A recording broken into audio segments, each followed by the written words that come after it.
اللهم اجعلنا من الذين يستمعون القول فيتبعون احسنه. اللهم ربنا انزلنا منزلا مباركا وانت خير المنزلين. رب اشرح لي صدري ويسر لي امري واحلل عقدة من لساني يفقهوا قولي واجعل لي وزيرا من اهلي. اما بعد. Muslimin muslimat, tuan-tuan, hadirin hadirat yang dirahmati sekalian, alhamdulillah. Syukur kepada Allah Subhanahu wa taala kerana masih lagi memberikan kesihatan dan juga kelapangan masa bersama-sama kita menghadiri rumah Allah Subhanahu wa taala yang mana Nabi sallallahu alaihi wasallam telah memperingatkan kepada kita bahawa dengan dua nikmat ini, iaitu nikmat kelapangan masa dan juga nikmat kesihatan, merupakan dua nikmat yang kebanyakan daripada manusia ini akan terabaikan. Maka alhamdulillah Allah Ta'ala masih lagi memuliakan dua nikmat tersebut dan kita mampu untuk menggunakan dengan sebaik mungkin, dan mudah-mudahan diletak dalam mizan hasanat, timbangan kebajikan yang akan dikira di hadapan Allah Subhanahu wa taala. Muslimin muslimat, tuan-tuan yang dirahmati sekalian,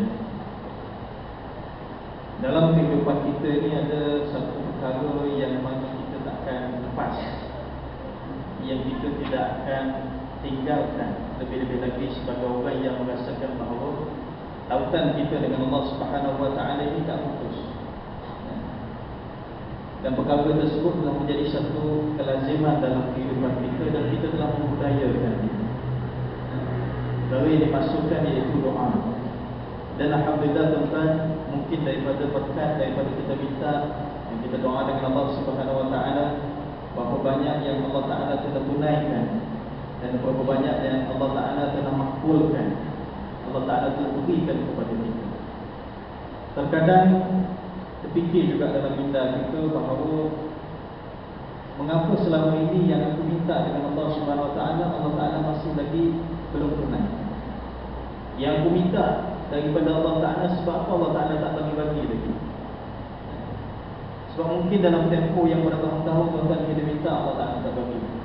Ya mungkin kita ni berada dalam keadaan betul-betul terdesak, tapi masih lagi Allah Ta'ala tak makbulkan permintaan kita. Dan inilah mungkin persoalan yang muncul dalam minta kita, yang kita tertanyakan. Dan saya rasa inilah perkara yang setiap daripada umat Nabi Muhammad sallallahu alaihi wasallam akan melalui situasi yang sama.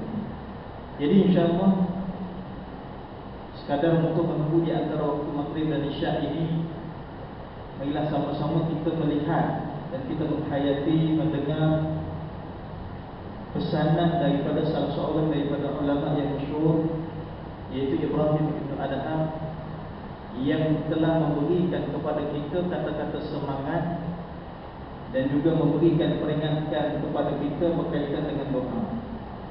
Dan bukanlah saya datang ini untuk cerita berkaitan dengan adab-adab doa ataupun rukun-rukun doa, dan saya rasa tuan-tuan pada tahu macam mana cara kita berdoa, adab dan sebagainya.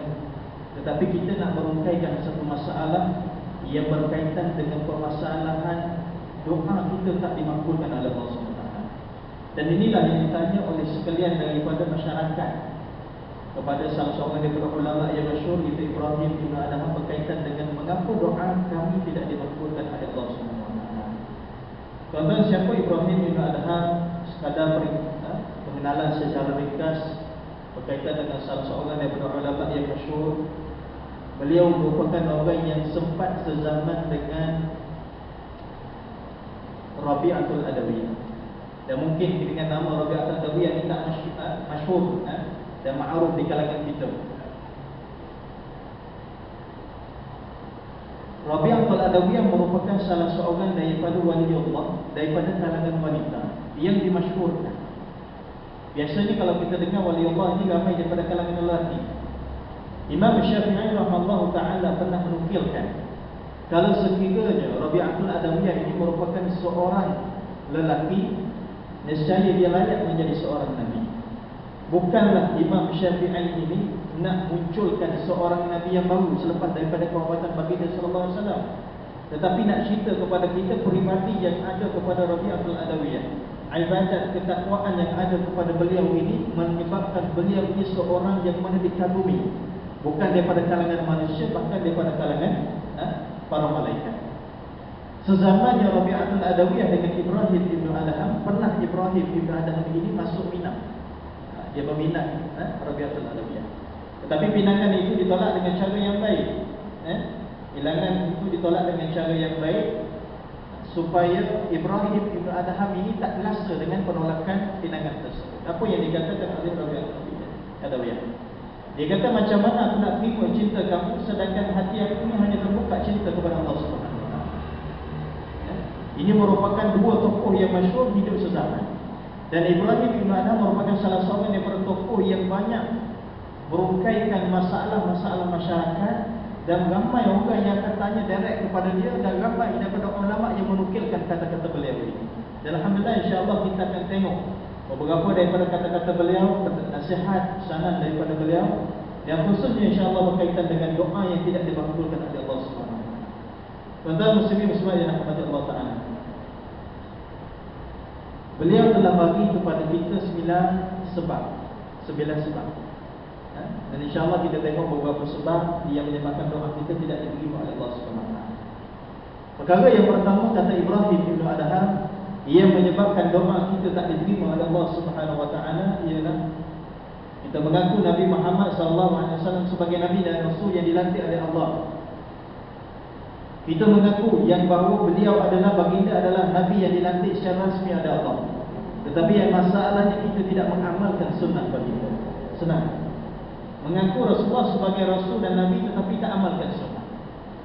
Ini penyebab doa kita tak dimakbulkan oleh Allah SWT. Masya Allah tuan-tuan. Cuba kita tanya kepada diri kita. Hidup ini jangan kita banyak memberi jari pada orang lain. Itu dia punya kaedah. Kadang-kadang kita suka tengok apa yang berlaku pada orang lain untuk melihat kekurangan mereka. Jangan. Lihatlah kekurangan yang ada pada diri kita. Jangan memandang dosa orang lain, pandang dosa kita. Tetapi daripada sudut kebaikan, pandanglah kepada orang lain. Contoh berkaitan dengan sunnah Nabi SAW. Kalau kita tengok dalam kehidupan kita, banyak mana yang aku telah amalkan sunnah baginda SAW. Sunnah baginda yang insya-Allah tuan-tuan, kalau kita nak amalkan, kalau kita tengok daripada sepanjang kehidupan baginda 23 tahun dakwah di Mekah dan dakwah di Madinah, apa yang Nabi SAW kata, apa yang Rasulullah buat, apa yang Rasulullah akui daripada perkara-perkara kebaikan yang dilakukan oleh sahabat, termasuk daripada sunnah baginda. Dan daripada perkara tersebut, banyak mana yang telah kita amalkan. Kalau kita nak amalkan semua tuan-tuan, mungkin tak mampu. Dia punya kaedah macam mana? Ulama telah pesan kepada kita, cari amalan sunnah baginda yang kita boleh amal dan kita boleh istiqamahkan dia. Kita boleh istiqamahkan dia.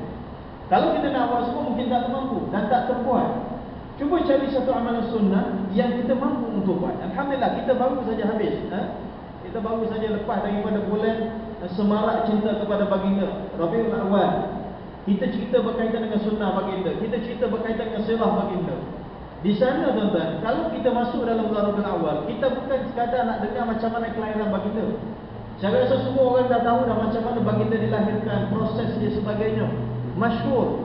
Tetapi apa yang kita boleh ambil daripada peribadi baginda sallallahu alaihi wasallam, dan macam mana kita boleh semarakkan cinta kita kepada baginda sallallahu alaihi wasallam. Sama juga dalam kehidupan kita tuan-tuan. Kita ukur umur masing-masing, kan?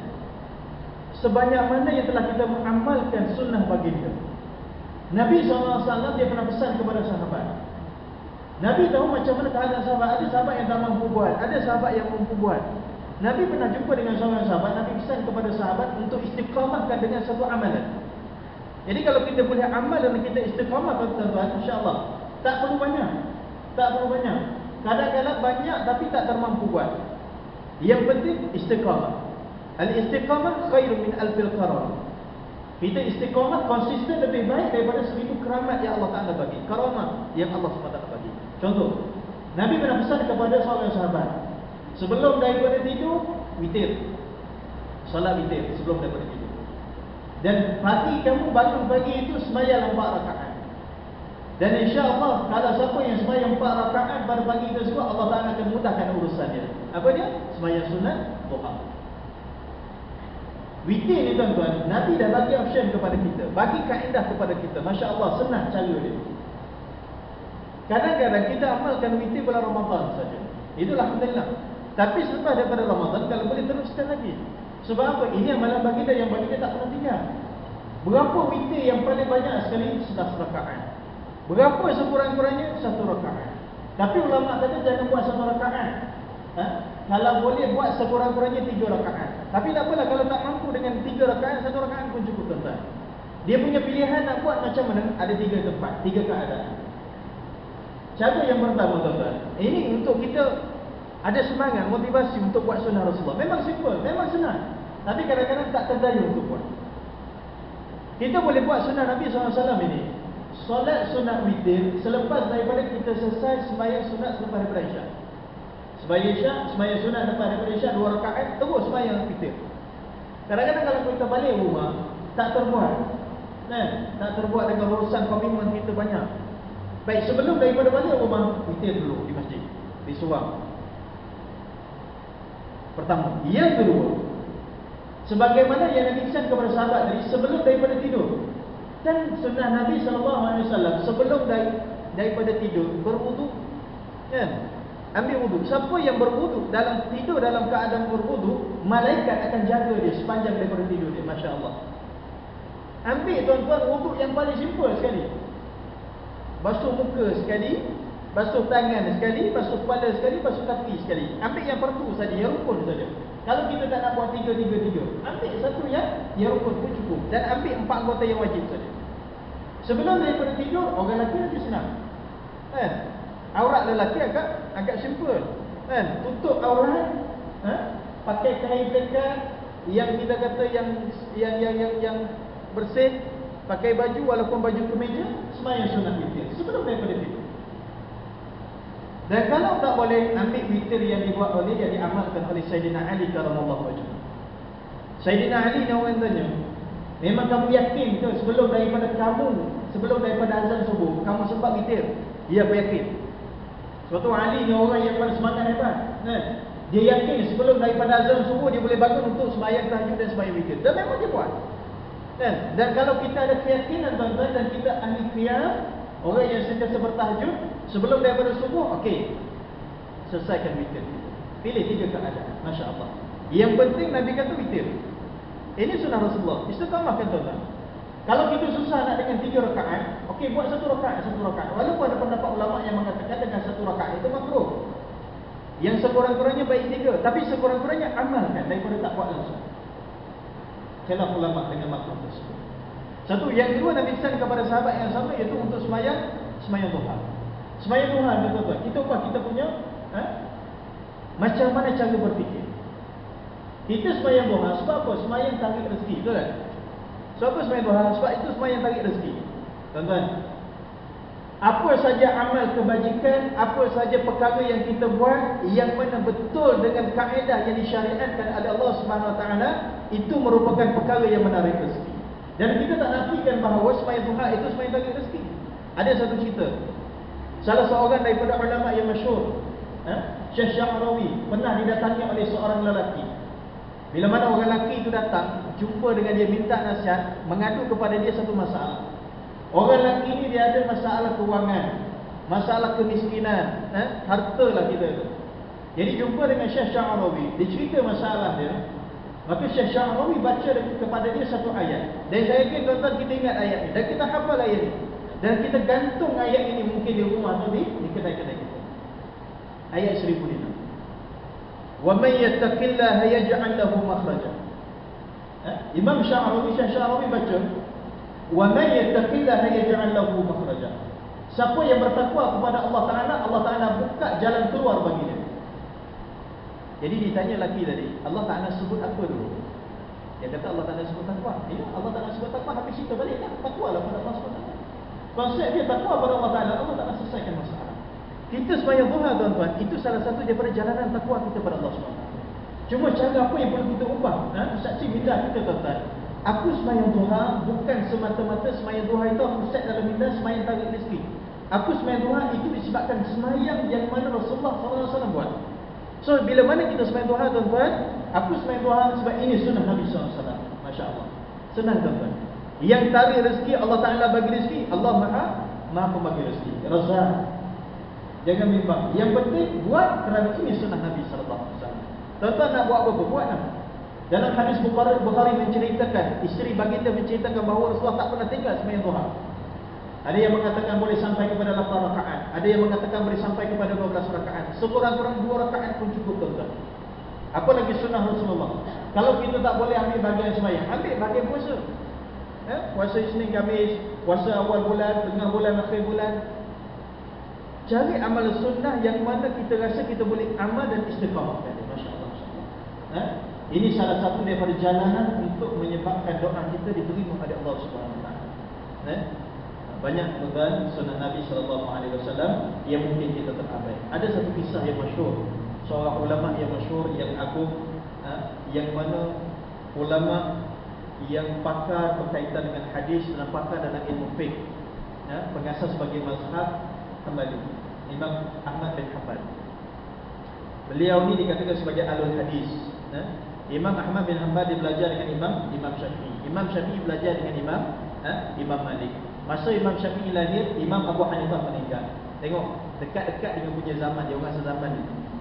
Baik. Imam Ahmad bin Hanbal pada satu ketika, tuan-tuan, dia berbekam, al-hijam, bekam. Siapa yang tak pernah bekam, tuan-tuan, saya anjurkan, carilah siapa-siapa yang pandai bekam, berbekam. Sebab apa? Tuan-tuan, bukan kita nak sihat semata-mata, sebab Rasulullah berbekam. Dan Rasulullah sebut dalam satu hadis, dan bukan satu hadis, banyak hadis berkaitan dengan bekam itu.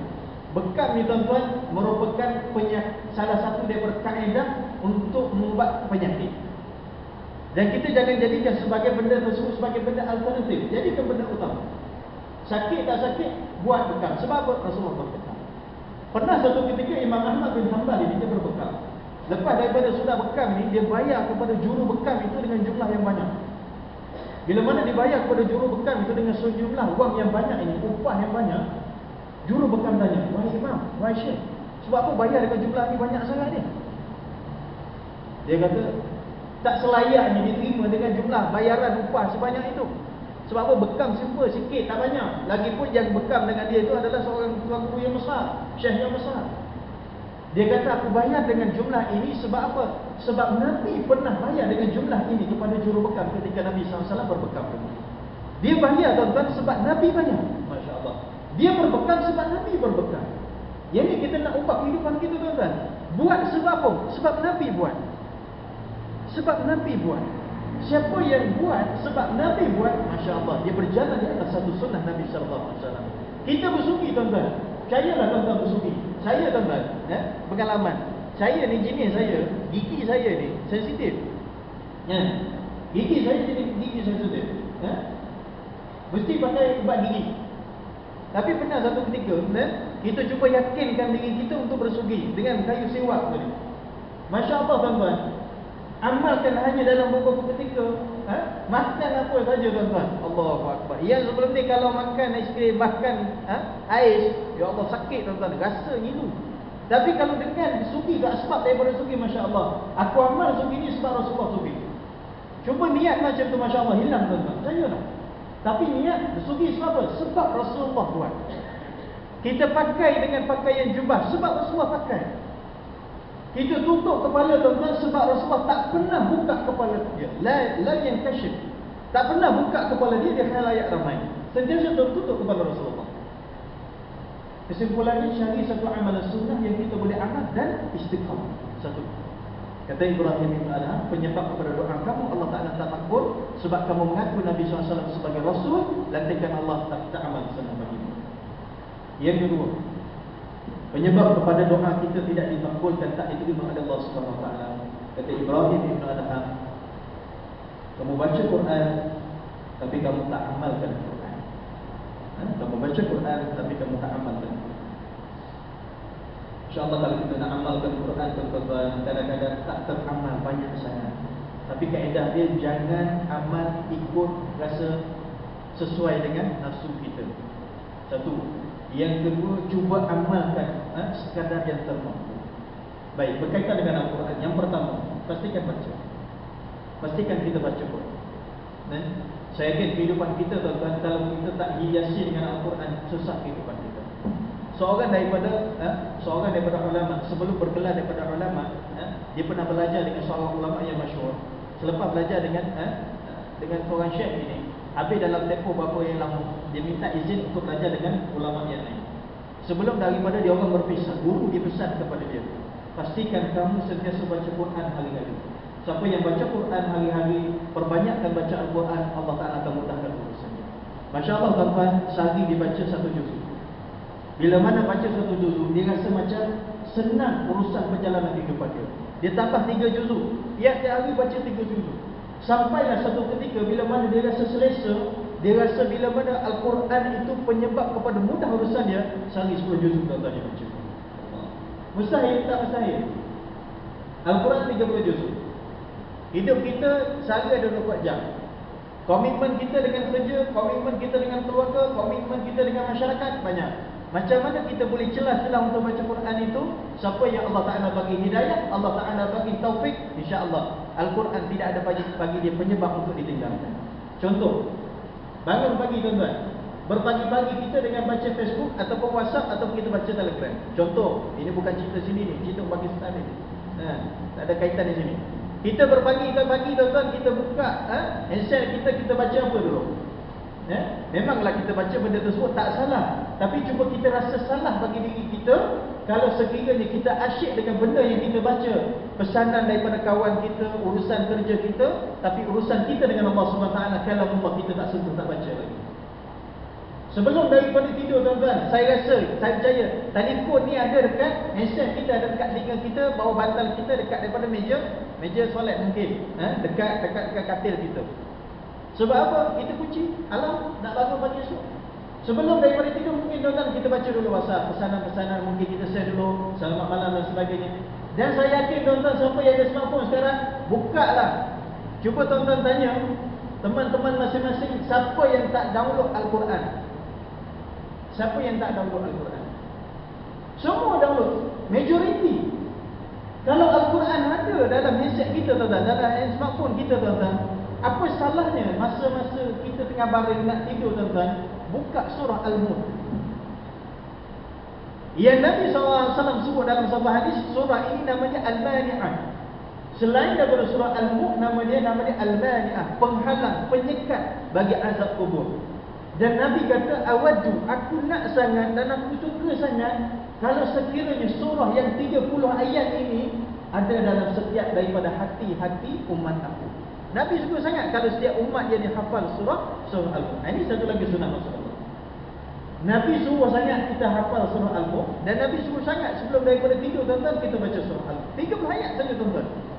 Senang insya-Allah. Kalau tak boleh, lazimkan dengan diri kita paling kurang aku kena baca surah Al-Mulk dalam seminggu kena sehari. Percayalah tuan-tuan, insya-Allah boleh. Azab kalau nak, Allah Ta'ala akan bagi. Nabi sebut dalam satu hadis, 3 benda yang kalau kita tengok Allah Ta'ala akan bagi pahala. Tak buat tuan-tuan, tengok saja. Yang pertama, muka mak ayah kita. Tengoklah tuan-tuan muka mak ayah kita yang bersih lagi. Walaupun PJJ, pandangan jarak jauh, kita kat sini, mak kita, ayah kita kat sana. Tengok tuan-tuan, sekadar tengok saja, Masya Allah dapat pahala. Sebab daripada mereka, asbab mereka lah kita ada di muka bumi. Yang kedua, yang dapat pahala dengan sekadar kita tengok muka alim ulama. Ulama yang alim, yang betul-betul ikhlas, yang mengamalkan ilmunya. Tengok, insya-Allah dapat pahala. Dan yang ketiga tuan-tuan, yang Nabi SAW kata, yang kita tengok dapat pahala Al-Quran. Sesibuk mana kita tuan-tuan, pastikan Al-Quran itu tengok. Dan saya percaya, di rumah kita Al-Quran banyak. Mungkin di pejabat kita pun ada tuan-tuan Al-Quran. Dan mungkin dalam kereta kita pun ada Al-Quran. Sekecil-kecil Al-Quran. Sibuk kita tuan-tuan, dengan drive kereta, ada masa jam. Ada masa ada lampu merah tu, buka seketika. Baca tuan-tuan, tak boleh baca, tengok saja. Sebab apa? Sebab barakah yang ada dalam. Pertama, itu tuntutan berkaitan dengan Al-Quran. Yang kedua, tuntutan bagi Al-Quran itu faham. Cuba kita faham. Saya jumpa dengan seorang guru Al-Quran. Saya datang rumah dia, hidup dia pegang Quran saja, Masya Allah. Hidup dia pegang Quran. Sesuai dengan guru Al-Quran itu. Dia pernah lontarkan satu cerita pada saya. Dia bagi tahu. Masa tu kita sembang, saya dengan dia saja. Masa tu Al-Quran masih lagi bersama dengan dia. Dia kata alangkah ruginya. Dia pernah terfikir alangkah ruginya aku baca Quran tapi aku tak faham. Ini guru Quran sendiri bagi tahu. Kan? Dan bukan guru Quran biasa. Ini guru Quran yang mengajar peringkat-peringkat masjid-masjid yang besar. Dia bagi tahu alangkah ruginya dalam diri aku sendiri. Dia kata, aku baca Quran tapi aku tak faham. Apa dia buat tuan? Dia beli Quran tafsir. Dia ambil Quran tafsir bermula daripada awal sampai akhir, dia hanya baca tafsir saja. Daripada surah Al-Fatihah sampai surah An-Nas, dia tengok tafsir, dia tengok cerita. Dia tengok ayat masuk ayat Quran. Lepas daripada habis tersebut, dia baca masya-Allah. Dia cerita tuan-tuan, seronoknya baca Quran. Seronok baca Quran. Cuba tanya anak kita tuan-tuan yang jenis kaki novel. Kalau dia baca novel, dia tak faham, kan? Dia baca novel, dia tak faham, dia tak rasa zuk dia. Ada orang yang baca novel tu sampai peringkat dia faham tuan-tuan. Baca novel tu kalau yang jenis jiwang tu menangis. Ya? Kalau yang perempuan tu, kalau yang heroin, dia yang jadi heroin dalam novel tu. Yang lelaki dia jadi hero. Sebab apa? Dia rasa zuk dia, rasa manis dia baca novel itu. Kita nak baca Quran seumpama tu tuan-tuan. Bila mana buka Al-Quran, kalau boleh sebagaimana yang sahabat rasa. Nak rasa sebagaimana Rasulullah mungkin jauh. Ini sebagaimana sahabat rasa, para ulama rasa. Cuba. Fudail bin Iyad, salah seorang daripada ulama masyhur, dia kata macam mana? Salah satu daripada cara untuk rasa zuk, rasa manis, kemanisan bila mana baca Quran, faham. Dan setiap daripada ayat yang ditujukan kepada orang beriman dan ayat yang ditujukan kepada para nabi dan para rasul, anggaplah ayat itu ditujukan kepada kita. Gantikan dengan nama kita. InsyaAllah kamu akan rasa kemanisan bila mana kamu baca Quran. Dan tuntutan yang Quran yang ketiga, amalkan dia. Kita baca Quran, kita faham, kita cuba untuk amalkan. Kalau sekadar baca tapi faham tak cuba amal, ini penyebab doa kita tak makbul, kata Ibrahim bin Adham. Contoh, Allah Ta'ala sebut dalam Quran berkaitan dengan aurat lelaki. Allah Ta'ala sebut dalam Al-Quran berkaitan dengan aurat perempuan. Allah Ta'ala sebut dalam Quran berkaitan dengan jaga mata. Ya'lamu kha'inatal a'yun wa ma tukhfi sudur. Allah Ta'ala tahu dengan khianat mata kamu dan juga dengan apa yang tersembunyi dalam hati kamu. Allah Ta'ala guna istilah khianat mata. Khianat mata tuan-tuan, kita boleh gambarkan macam ni. Contoh, kita tengok seseorang, kita dalam khalayak ramai, orang ramai bersama dengan kita. Kita jalan depan, kita nampak sebelah kanan kita dengan ekor mata kita seorang yang mana minta maaf, ini contoh saja. Orang perempuan, contoh orang lelaki, dia nampak orang perempuan yang mana tak buka aurat. Dan orang perempuan yang mana nafsu dia rasa nak tengok sebab kecantikan dia. Walaupun dia pandang depan, tapi ekor mata dia memandang wanita tersebut. Orang lain tak nampak, tapi Allah Ta'ala tahu. Ya'lamu kha'inatal a'yun. Allah Ta'ala mengetahui khianat. Sebab tu baca Quran, kita faham, insya-Allah tuan-tuan, kita cuba amalkan. Orang yang cuba amalkan dalam kehidupan dia Al-Quran, masya-Allah, dia akan rasa kenikmatan dalam kehidupan ini. Sebab apa? Kita ada syariat. Dua. Yang ketiga, kata Ibrahim bin Adham, penyebab kepada doa kita ini Allah Ta'ala tak. Kita nak sangat dengan syurga, tapi kita tak minta syurga. Tanyalah tuan-tuan, siapa yang tak nak syurga? Semua pun nak syurga. Dan kita didik anak kita, kita asuh anak kita untuk nak kepada syurga dan takut dengan neraka. Tetapi dalam kehidupan kita seharian tuan-tuan, cuba tengok banyak mana yang kita berdoa minta syurga dengan Allah SWT. Masya Allah, dalam bulan Ramadan tuan-tuan, saya yakin tiap-tiap malam bulan Ramadan, tiap-tiap malam masuk kita tarawih, imam akan baca doa minta syurga dan kita mengaminkannya. Apa dia tuan-tuan? Allahumma inna nas'aluka ridhaka wal jannah wa na'udzu bika min sakhatika wan nar. Ya Allah, aku minta daripada kamu redha dan syurga. Redha kamu dan syurga. Wa na'udzu bika, dan aku minta jauh, kami minta jauh ya Allah daripada murka kamu dan neraka kamu. Tuan-tuan, amallah doa ini selepas daripada Ramadan, tiap-tiap hari lepas daripada sembahyang baca doa ini tuan-tuan. Doa minta syurga. Dan memang kita minta syurga hari-hari, cuma tak secara spesifik. Mana doa kita? Rabbana atina fid dunya hasanah wa fil akhirati hasanah. Di akhirat kita nak kebaikan. Kebaikan di akhirat adalah salah satunya syurga. Tapi kalau boleh tuan-tuan, kalau nak satu benda, minta direct dengan orang. Kalau dengan Allah SWT nak sesuatu, minta direct dengan Allah Ta'ala. Jangan malu. Jangan ada sifat malu dengan Allah SWT kalau nak. Sebab Allah Ta'ala bagi, Allah Ta'ala yang menarik segala-galanya. Nabi ajar kepada kita macam mana cara minta syurga. Ya? Bila mana kamu minta syurga, Nabi SAW kata, fas'alil jannatal firdausil a'la. Minta syurga Firdaus. Minta syurga Firdaus dulu, jangan minta syurga biasa. Ya Allah, aku ya Allah kalau boleh masuk syurga pun tak apa ya Allah. Syurga yang biasa-biasa ya Allah, yang penting syurga pun tak apa. Jangan.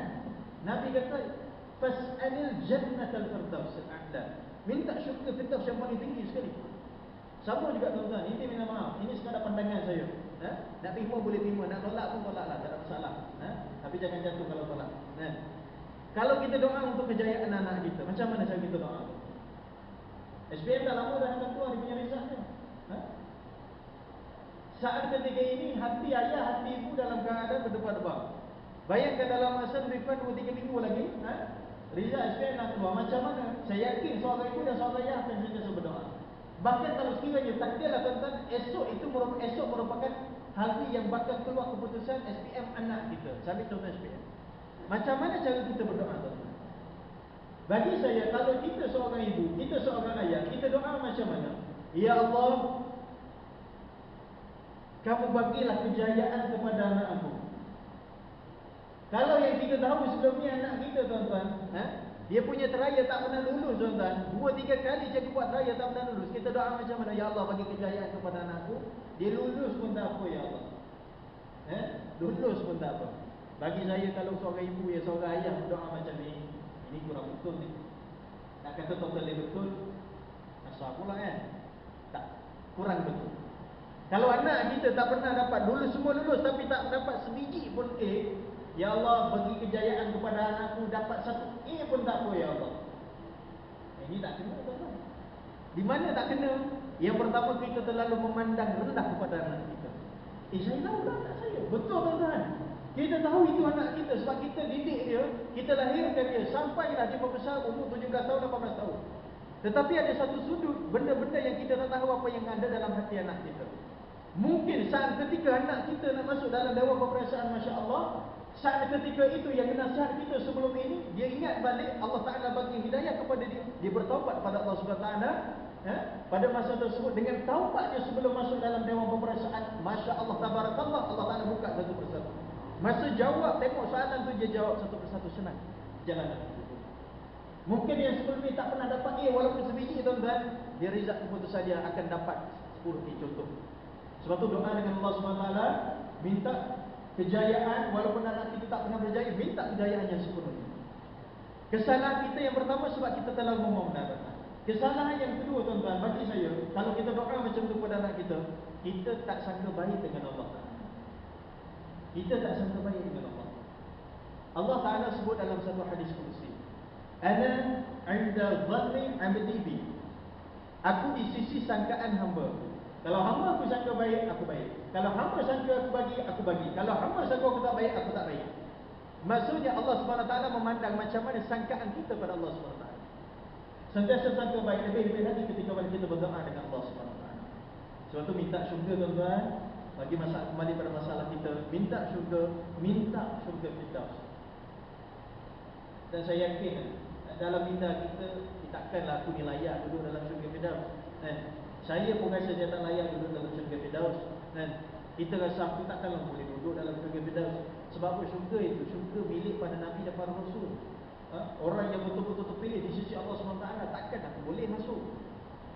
Tapi Nabi SAW telah buka ruang-ruang kita untuk kita duduk bersama dengan baginda sallallahu alaihi wasallam. Kalau duduk bersama dengan baginda bermaksud kita boleh masuk dalam syurga Firdaus. Salah satunya Nabi SAW bagi satu peluang kepada seluruh umat Nabi Muhammad SAW, khusus bagi mereka yang ada anak. Sesiapa yang mana dikurniakan anak perempuan, dia kata siapa yang dikurniakan anak perempuan, dia dididik anak perempuan dengan sebetulnya ikut syariat Allah Subhanahu Wa Taala, maka dia akan jadi teman aku, jiran aku dalam syurga. Susah tuan-tuan, ada anak perempuan tak sama dengan didik anak lelaki. Tuan-tuan lebih mengetahui. Nabi SAW berkata, siapa yang dibagi anak perempuan, Allah Ta'ala anugerahkan anak perempuan, didik betul-betul, betul dengan acuan agama, nak jiran aku dalam syurga. Sebab tu seorang sahabat, ada riwayat mengatakan Uqasyah, cerita yang masyhur. Ada riwayat mengatakan Aswan. dalam Nabi saat ketika Nabi SAW dalam keadaan tahun-tahun dekat-dekat dengan dia nak meninggal, Nabi SAW lepas daripada sembahyang dia menghadap kepada jemaah, menghadap ke arah para sahabat.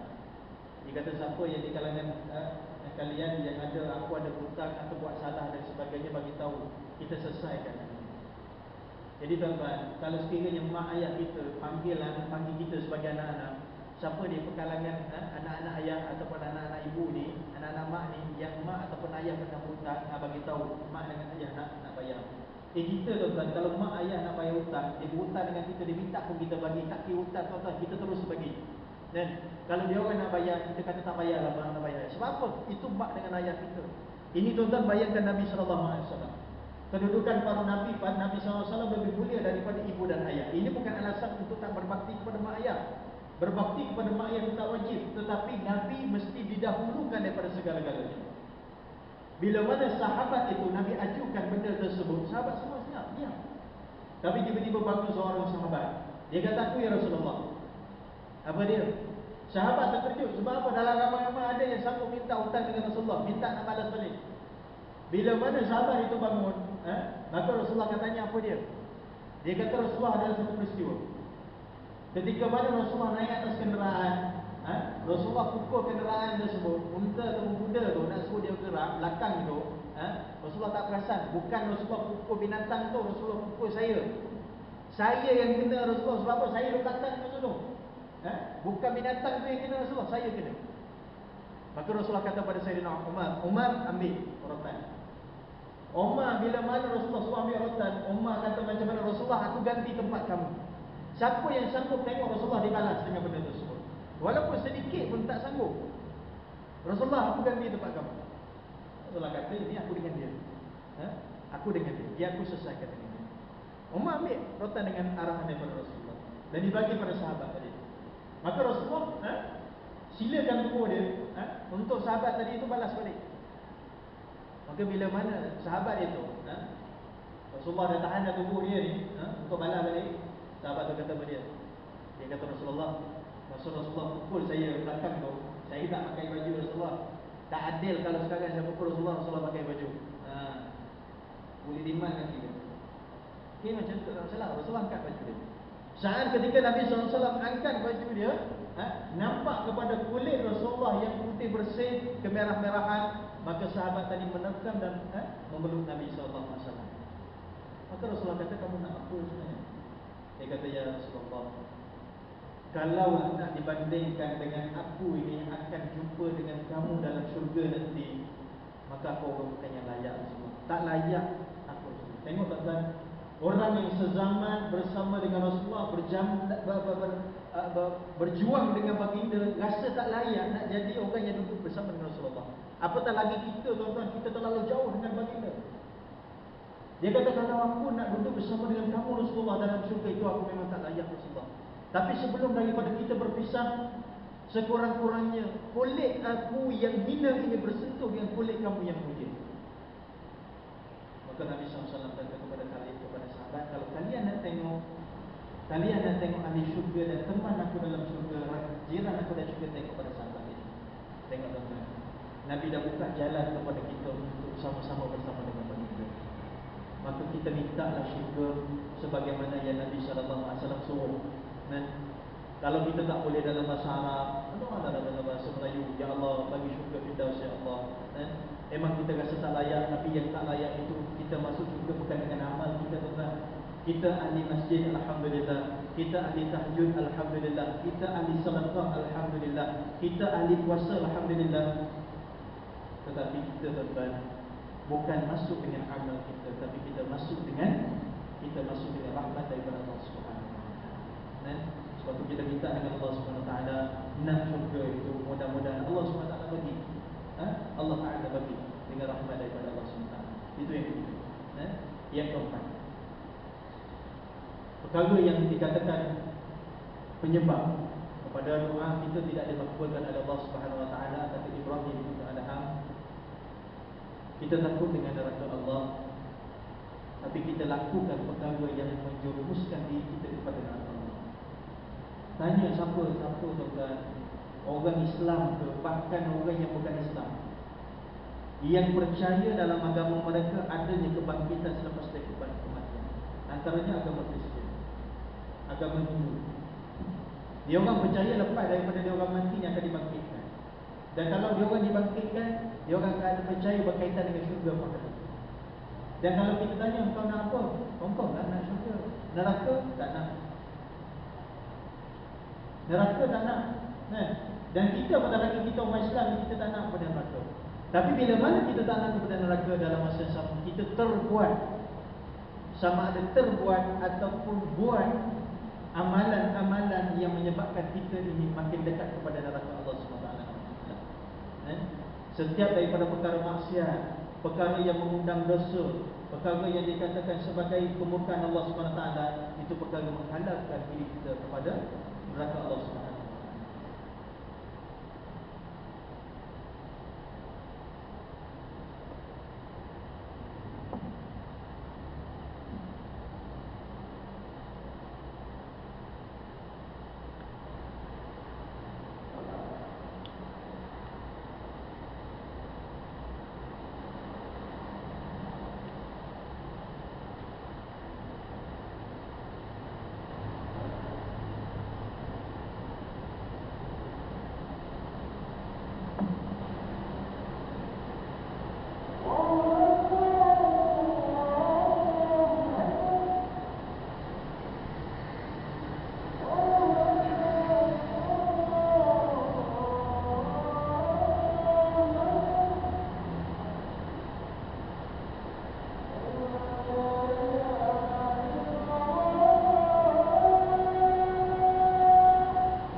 Perkara yang keempat menyebabkan doa kita tidak dimakbulkan oleh Allah Ta'ala kata Ibrahim bin Adham, kita takut kepada neraka dan tak nak kepada neraka, tapi kita mengamalkan amalan yang menyebabkan kita ini meluruskan diri kita ke arah neraka. Tuan-tuan, kalau kita sebut berkaitan dengan dosa, tuan-tuan, semua orang tahu. Tapi kadang-kadang hati kita, anggota kita tergerak untuk melakukan. Saya sekadar nak berkongsi dengan tuan-tuan dengan satu kisah. Mudah-mudahan kisah yang berlaku pada sahabat ini jadi satu inspirasi kepada kita untuk kita ini rasa gerun dan takut untuk melakukan dosa. Orang yang mana mengekalkan dengan dosa itu, kadang-kadang last sekali dia akan rasa benda tersebut tak salah. Tapi orang yang rasa dengan luar biasa benda tersebut luar biasa dan memang tak boleh biasakan diri aku dengan dosa ini, sekali dia melakukan dosa, dia akan merasakan satu kesalahan besar. Kisah yang berlaku kepada salah seorang daripada sahabat yang kita kadang-kadang tak dengar nama ini sebab dia bukan daripada kalangan yang setara dengan Abu Bakar, Sayyidina Umar. Kadang-kadang dia ini tak ditunjukkan dia punya perwatakan beliau. Seorang sahabat bernama Sa'labah bin Abdul Rahman. Sahabat ni tuan-tuan siapa? Orang yang mana merelakan diri dia untuk berkhidmat kepada Nabi sallallahu alaihi wasallam. Zaman baginda ni ramai sangat orang yang berkhidmat. Masuk khidmat ini tolong buat sesuatu, tak minta sebarang upah. Man khadama khudima. Siapa yang berkhidmat dia akan dikhidmatkan. Siapa yang tolong, siapa yang tolong orang akan tolong dia balik. Mungkin orang, bukan orang tu yang tolong dia, orang lain akan tolong. Itu di kaedah dalam agama. Baik. Sahabat ni tuan-tuan, dia punya khidmat bahagian apa? Bahagian untuk beli perkakasan dapur, barangan dapur yang Rasulullah SAW nak. Maka satu hari Rasulullah minta sahabat beli barang dapur. Bila mana sahabat ini menerima amanah daripada baginda, maka berjalan di Madinah tuan-tuan. Ini kalau kita cuba gambarkan Masjid Madinah, Masjid Madinah, Masjid Nabawi itu, keliling daripada Masjid Nabawi adalah rumah para sahabat. Sahabat sengaja buat rumah dekat dengan Masjid Nabawi. Sebab apa? Yang pertama adalah bila mana mereka dekat dengan Masjid Nabawi, bermaksud mereka dekat dengan Rasulullah. Itu kaedah. Mereka tak nak jauh dengan Rasulullah. Kalau kita sehari mungkin nak tengok, kalau tak tengok muka Maya rasa macam tak selesa. Telefon, tak dengar suara rasa tak selesa. Tak tengok muka pasangan kita rasa macam tak selesa, rasa tak tenteram, ada yang tak kena. Sahabat lebih-lebih lagi mesti nak tengok hari-hari, nak bersama dengan Rasulullah. Yang kedua, dekat dengan Masjid Nabawi sebab apa? Sentiasa boleh bersama dengan Rasulullah dalam masjid, berjemaah dan sebagainya. Baik. Maka sahabat berjalan. Bila mana berjalan di Masjid Nabawi, di Madinah masa zaman Nabi SAW, dia punya pintu bukan sama dengan kita, kan? Kita dengan pintu sliding, ada pintu yang besi kayu dan sebagainya. Pintu zaman Nabi SAW, pintu rumah adalah tirai. Ini macam tirai untuk bahagian muslimah. Tirai itu adalah pintu. Jadi bila mana sahabat ini berjalan, takdir dari Allah Subhanahu Wa Taala, angin bertiup. Bila mana angin bertiup, maka akan terserak tirai. Bila mana tirai itu terangkat, maka dia nampak perempuan yang ada dalam rumah tersebut. Masya-Allah tuan-tuan. Sahabat tak sengaja. Sebab kebetulan dia berjalan menghadap kepada rumah tersebut. Angin bertiup, terangkat tirai, ternampak perempuan dalam rumah tersebut. Ialah orang dalam rumah ni, dia punya keadaan dia nak buka aurat dan sebagainya, itu hak dia. Tapi bila mana nampak wanita tersebut, timbul perasaan salah dan takut dalam diri. Bagi dia telah melakukan satu dosa. Masya Allah tuan-tuan. Bila mana arahan daripada Rasulullah untuk beli barangan dapur, tetapi dalam perjalanan dia ternampak wanita yang dalam rumah, tersebut, dia tak pergi beli barang. Dia lari tuan-tuan. Sebab apa? Dia malu dengan Nabi SAW untuk balik. Bagi dia rasa bahawa Nabi SAW, Nabi dah perempuan tahu dah ni, mesti Allah Ta'ala dah wahyukan dengan perbuatan aku ni. Nampak perempuan, tengok perempuan yang mana dalam rumah. Yang kedua, dia takut dengan perbuatan dia yang dia anggap sebagai dosa. Dia lari tuan-tuan, tak balik rumah. Sampaikan saat Nabi SAW terpaksa kerahkan para sahabat cari di mana sahabat. Lama mana sahabat tak pulang tuan-tuan? 40 hari tuan-tuan. 40 hari tak balik. Bimbangnya Nabi SAW suruh sahabat cari sahabat sampai jumpa. Sahabat cari sana cari sini, jumpalah sahabat ini di kawasan yang mana jauh, di kawasan pergunungan. Kita kata umpama dalam kawasan duduk dalam gua lah seorang-seorang. Tak nak balik. Pujuk tak nak balik. Akhir sekali jumpa Rasulullah tapi tak nak balik. Maka Nabi utuskan dua orang daripada panglima perang yang masyhur, iaitu Khalid bin Walid dan juga Sayyidina Umar Al-Khattab.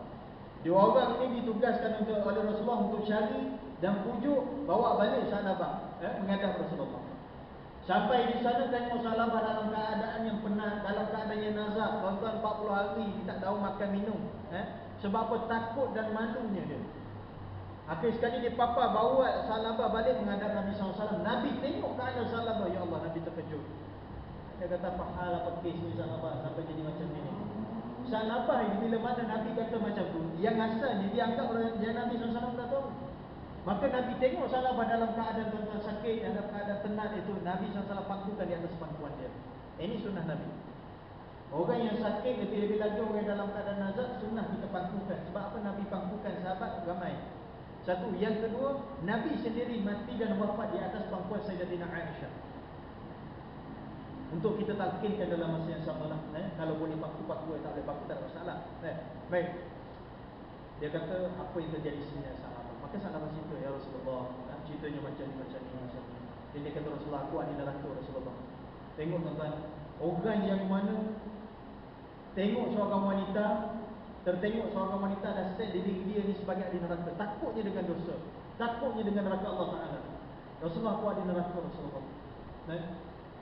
Maka daripada wahyu Allah SWT melalui perantaraan Jibril AS, diwahyukan kepada baginda, Allah Ta'ala suruh bagi tahu bahawa Sa'labah ini bukan daripada kalangan ahli neraka, tapi daripada kalangan ahli syurga. Maka Rasulullah bagi tahu Sa'labah ketika mana dalam pangkuan dia kata, Sa'labah, kamu bukan ahli neraka, tapi kamu adalah ahli syurga. Tak lama selepas daripada itu Sa'labah meninggal, tuan-tuan. Selepas daripada habis proses pengebumian Sayyidina Sa'labah itu, Rasulullah bagi tahu kepada kalian, kepada sahabat-sahabat beliau, sahabat-sahabat baginda, masa proses pengebumian Sayyidina Sa'labah, Nabi cerita, Masya Allah, Tabarakallah, sejumlah ramai daripada kalangan para malaikat turun dan datang untuk bagi penghormatan kepada Sa'labah.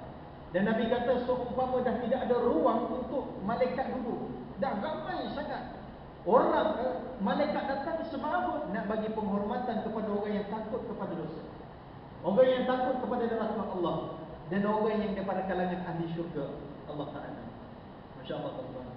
Mudah-mudahan kisah yang berlaku pada Sayyidina Sa'labah, tuan-tuan, kita masukkan dalam diri kita. Nak aku paling kurang takut dengan dosa yang berlaku, yang aku nak buat. Kalau nak buat dosa, ingat cerita, ingat neraka, ingat balasan.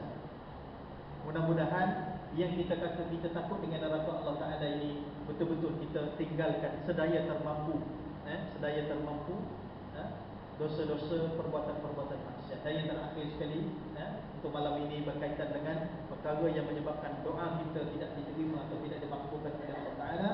Kata Ibrahim bin Adham, kamu berpagi-pagi dengan membuka keaiban orang lain, tetapi keaiban diri kamu sendiri kamu tutup setutup-tutupnya.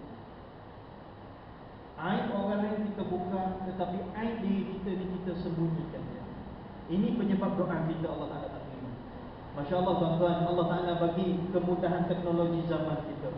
Kita ada benda ni, kita ada benda ni. Tuan-tuan kena faham konsep teknologi.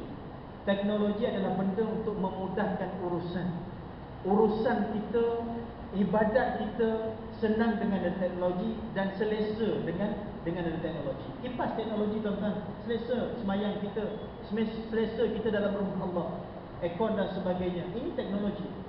Ini salah satu daripada benda yang mana teknologi yang menyebabkan kita dapat dosa kalau tak kena cara. Smartphone kita, telefon kita. Keaiban orang tu, tuan-tuan. Cuba tengok, ada grup yang kita kadang-kadang kita create untuk geng-geng kita saja. Sebab apa? Kalau kita ajak dia sekali, tak boleh lah. Kita dilakukan grup kita sendiri. Kita wujudkan grup itu adalah untuk mungkin untuk fitnah, untuk buka keaiban. Masya Allah, tuan-tuan, tutup grup tersebut. Kalau orang ajak kita masuk dalam grup, tengok dalam grup tersebut banyak benda-benda fitnah dan sebagainya, nasihat dulu. Jangan terus kita kata keluar grup. Kita nasihat dulu, bagi nasihat sedaya termampu. Paling pun kita sampaikan dakwah.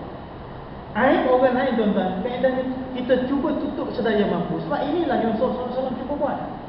Kisah yang masyhur berlaku kepada Ma'iz. Ma'iz dia orang yang mengaku kepada Nabi SAW dia berzina.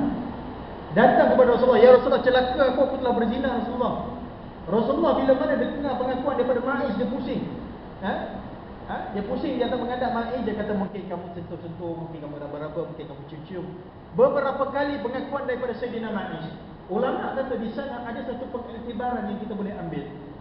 Yang pertama, kita boleh ambil bahawa pengakuan seseorang yang melakukan zina, bila mana dia mengaku, maka boleh dijatuhkan dengan hukuman sebagaimana yang disebutkan dalam Al-Quran. Yang kedua, Nabi SAW tak nak mendengar keaiban daripada diri seseorang itu sendiri. Tuan-tuan, alangkah malunya kita kalau sekiranya contoh kita paparkan dengan satu rakaman yang mungkin paparan itu adalah paparan berkaitan dengan perbuatan kita seharian. Yang baik, yang buruk semua orang tengok. Ahli jemaah tengok. Ya Allah, tuan-tuan. Kalau yang baik kita rasa alhamdulillah. Yang buruk, tuan-tuan, yang tak baik itu Masya Allah malu, tuan-tuan. Tak tahu nak sorok mana muka kita. Mungkin esok dah tak datang lah. Malu sebab apa? Orang tengok perbuatan kita. Di akhirat, tuan-tuan, Masya Allah, CCTV Allah Ta'ala di dunia ini lebih canggih. Sekecil-kecil perbuatan kita sampailah sebesar-besar perbuatan kita akan dipaparkan di skrin, di padang mahsyar. Siapa yang tengok? Bermula daripada makhluk yang pertama dicipta, iaitu Nabi Adam AS, sampailah makhluk yang terakhir, sampai di akhirat nanti semua akan dikumpulkan dan akan tengok. Tetapi semua benda tersebut yang tak elok itu ada ruang-ruang untuk kita tutup, tuan-tuan.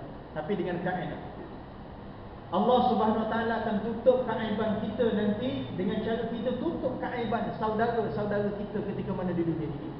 Sebab itulah jangan buka keaiban orang lain. Nabi pesan, "Man satara musliman satarahu Allahu yaumil qiyamah." Siapa yang tutup keaiban saudara dia, orang Islam, saudara dia se-Islam, maka Allah Taala akan tutup keaiban dia. Yakin tuan-tuan, dan ketika Allah Ta'ala buka keaiban kita, itulah keaiban yang terlalu aib yang sekali kalau dibandingkan aib di atas muka bumi. Masya Allah, tak tahu nak buat macam mana tuan-tuan. Tapi itulah hakikat yang sebenar. Tapi kita tutuplah keaiban saudara kita atas muka bumi sebelum daripada Allah Ta'ala buka keaiban kita di akhirat. Dalam masa yang sama kita doa tuan-tuan, mudah-mudahan ya Allah, kamu jangan buka keaiban aku. Tutuplah keaiban aku. Memang aku hamba yang zalim, aku jahat ya Allah, aku buat maksiat ya Allah, tapi tolonglah jangan buka keaiban benda-benda yang jahat yang aku buat, walaupun manusia tak tahu ya Allah. Kita berpagi-pagi, hari kita dihiasi dengan kita buka keaiban orang, tapi kita tak nak aib kita dibuka dan kita tutup, setutup-tutupnya. Inilah penyebab kepada doa kita tidak dimakbulkan oleh Allah SWT. Sebagai kesimpulan tuan-tuan, kita sempat dengan 5 kata kunci atau 5 nasihat daripada Ibrahim bin Adham yang menyatakan bahawa kepada kita bahawa penyebab doa kita Allah Ta'ala terima. Yang pertama, kita mengaku Nabi Muhammad SAW sebagai Nabi dan Rasul, tapi kita tak amalkan sunnah Nabi. Yang kedua tuan-tuan, kita baca Quran tapi kita tak amalkan Quran. Yang ketiga, kita nak kepada syurga tapi tak minta syurga dengan Allah Ta'ala. Yang keempat, kita takut dengan neraka tapi kita ada melakukan perbuatan-perbuatan yang menjerumuskan kita ke dalam Allah Ta'ala. Dan yang kelima, hidup kita ini kita buka keaiban orang tapi aib kita ini kita tutup. Mudah-mudahan benda tersebut sekurang-kurangnya 5 ini kita cuba jauhi, cuba elakkan. Bukan sekadar penyebab kepada doa kita tak mampu teman. Itu merupakan perkara-perkara yang menyebabkan kita jauh dengan Allah Subhanahu Wa Ta'ala. Mudah-mudahan doa yang kita minta itu Allah Ta'ala makbul. Dan kalau Allah Ta'ala tak makbul pun jangan bimbang, jangan persoalkan dia. Dengan sebab apa Allah Ta'ala tak makbul, jangan tuding jari, istilah jangan tuding jari pada Allah, tapi tuding jari pada diri kita sendiri. Salah kita bukan salah Allah. Kerja kita tuan-tuan doa, kerja kita minta, yang bagi Allah. Allah Ta'ala nak bagi, itu hak Allah. Sedangkan Nabi SAW pernah berdoa, sekalian sahabat pernah dengar. Yang doa ini dirakam dalam kitab Sahih Bukhari. Imam Bukhari meriwayatkan, dan doa tersebut para sahabat kata kami menyaksikan doa Nabi SAW yang Nabi doa dulu Allah Ta'ala makbulkan bila dalam satu peperangan, itu peperangan Badar. Jarak Allah Ta'ala makbulkan jauh tuan. Itu sampai minta Allah Ta'ala. Nabi SAW, orang yang dekat dengan Allah, kekasih Allah. Allah Ta'ala tak bagi sekarang, Allah Ta'ala lebih mengetahui. Mungkin tak sesuai, Allah Ta'ala takbulkan. Allah Ta'ala mungkin tak bagi sini, Allah Ta'ala nak bagi lipat ganda di akhirat nanti. Mudah-mudahan apa yang berlaku dalam kehidupan kita tuan-tuan, secara kesimpulan, muhasabah diri kita, aku yang silap, aku yang tak kena, aku yang berdosa. Jangan terus kita sangka buruk pada Allah SWT. Sentiasa sangka baik dengan Allah SWT. Mudah-mudahan kehidupan kita ini jangan terdoa, sentiasa berdoa. Allah Ta'ala makbul tak makbul, itu urusan Allah SWT. Yang penting cukupkan syarat, cukupkan rukun, cukupkan adab, dan juga hilangkan benda-benda yang menyebabkan doa kita tidak dimakbulkan oleh Allah Ta'ala. Mohon maaf pada perkongsian, mudah-mudahan ada manfaat. Aku lupa lihada wa astagfirullahaladzim. Wassalamualaikum warahmatullahi wabarakatuh. Bismillahirrahmanirrahim. Alhamdulillah.